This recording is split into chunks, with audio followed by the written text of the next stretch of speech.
Justice D Y Chandrachud सर्वोच्च न्यायालय के प्रधान न्यायाधीश। दोस्तों, क्या वकालत में आना एक संयोग था? हार्वर्ड से पढ़ाई करने वाले जस्टिस धनंजय यशवंत चंद्रचूड़ खुद को एक्सीडेंटल वकील कहते हैं। वह वकालत का पेशा चुनने से पहले सिविल सेवा, क्रिकेट या संगीत के क्षेत्र में जाना चाहते थे। हाल ही में समलैंगिक विवाह पर अपनी टिप्पणी से चर्चा में आए जस्टिस चंद्रचूड़ ने पहले भी कई चर्चित फैसले दिए हैं।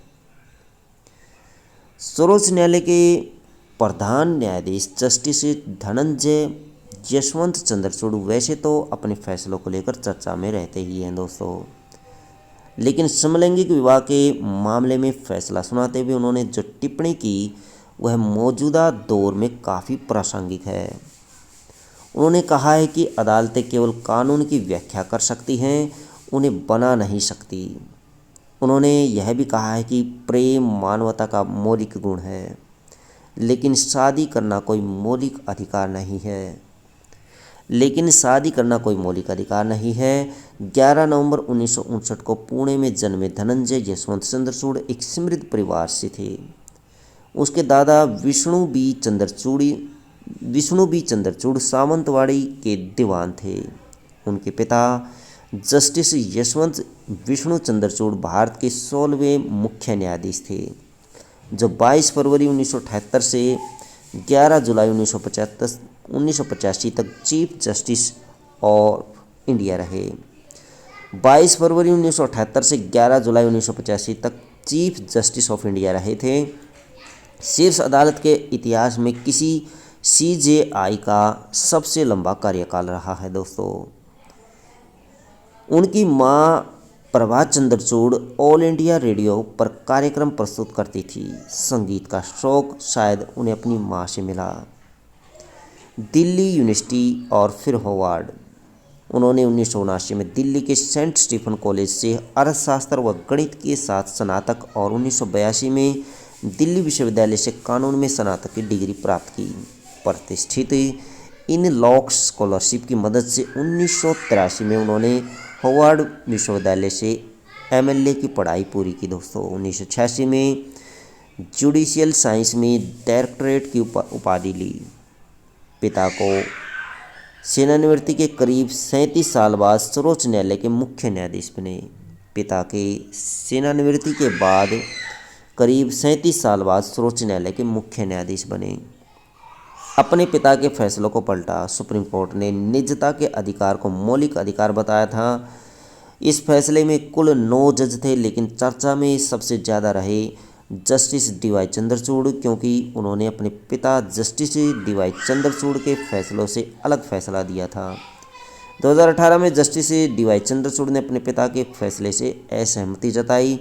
भारतीय दंड संहिता IPC की धारा 497 की संवैधानिक वैधता पर 33 साल पहले लिए गए इस फैसले में व्यभिचार के प्रावधान को असंवैधानिक घोषित किया गया था। पिता का प्रभाव। उन्होंने बेशक अपने पिता के कुछ फैसलों को पलटा हो, लेकिन अपने कार्यशैली में अपने पिता के प्रभाव को पूरी तरह से स्वीकारते हैं। वह मानते हैं दोस्तों कि उन्होंने यह अपने पिता की से ही सीखा है। न्याय एक मानवीय चेहरा होना चाहिए। महत्वपूर्ण टिप्पणियाँ। लोकतंत्र और सत्य हाथ में हाथ लेकर चलते हैं। सत्य की नींव पर ही राष्ट्र के विकास की नींव रखी जा सकती है। यदि संसद व सरकार की ओर से लिए गए सारे फैसले लोकतांत्रिक ही हों तो फिर अदालतों की तो कोई ज़रूरत ही नहीं रह जाएगी। न्यायिक प्रणाली की ताकत न्याय प्रदान करना है। किसी व्यक्ति की मनमाने ढंग से गिरफ्तारी, विध्वंस की धमकियां, संपत्तियों को अवैध रूप से कुर्क किया गया है तो उन्हें सुप्रीम कोर्ट के जजों से सांत्वना मिलनी चाहिए। महिलाओं ने संविधान मसौदा तैयार करने में जो योगदान दिया उन्हें मान्यता मिलनी चाहिए। चंद्रयान 3 की सफलता से देश में खोज और अनुसंधान के नए रास्ते खुलेंगे। खुद को मानते हैं एक्सीडेंटल वकील। पिता ने रोका था वकालत में आने से। राहुल द्रविड़ जैसा खिलाड़ी होता। राहुल द्रविड़ इनके पसंदीदा खिलाड़ी रहे हैं। Justice D.Y.. चंद्रचूड़ को संगीत का काफ़ी शौक है। 2 स्पेशल चाइल्ड बच्चों को गोद लिया है। डी.वाई. चंद्रचूड़ की पत्नी का नाम कल्पना दास है। वह पेशे से वकील हैं। पति पत्नी ने 2 बच्चियों को गोद लिया हुआ है।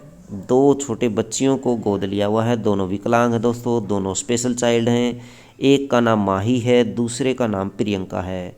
कल्पना दास जस्टिस की डी.वाई. चंद्रचूड़ की दूसरी पत्नी है। पहली पत्नी का नाम रश्मि था, जिनकी मौत 2007 में कैंसर से हो गई थी। Justice D.Y.. चंद्रचूड़ को पहली पत्नी से 2 बेटे हैं, अभिनय और चिंतन, और पिता और दादा की तरह दोनों बेटे भी कानूनी पेशे से जुड़े हुए हैं। पिता और दादा की तरह दोनों बेटे भी वकालत से जुड़े हुए दोस्तों। रेडियो जॉकी के रूप में कर चुके हैं काम। चंद्रचूड़ का बचपन एक संगीतमय माहौल में ही बीता है। उनके पिता एक प्रशिक्षित क्लासिकल सिंगर थे, जबकि उनकी मां अखिल भारतीय रेडियो कलाकार और जानी मानी हिंदुस्तानी शास्त्रीय गायिका किशोरी अमोनकर की शिष्या थी। जस्टिस चंद्रचूड़ ने एक कार्यक्रम के दौरान बताया कि वह ऑल इंडिया रेडियो में रेडियो जॉकी के तौर पर मून लाइटिंग में भी काम कर चुके हैं।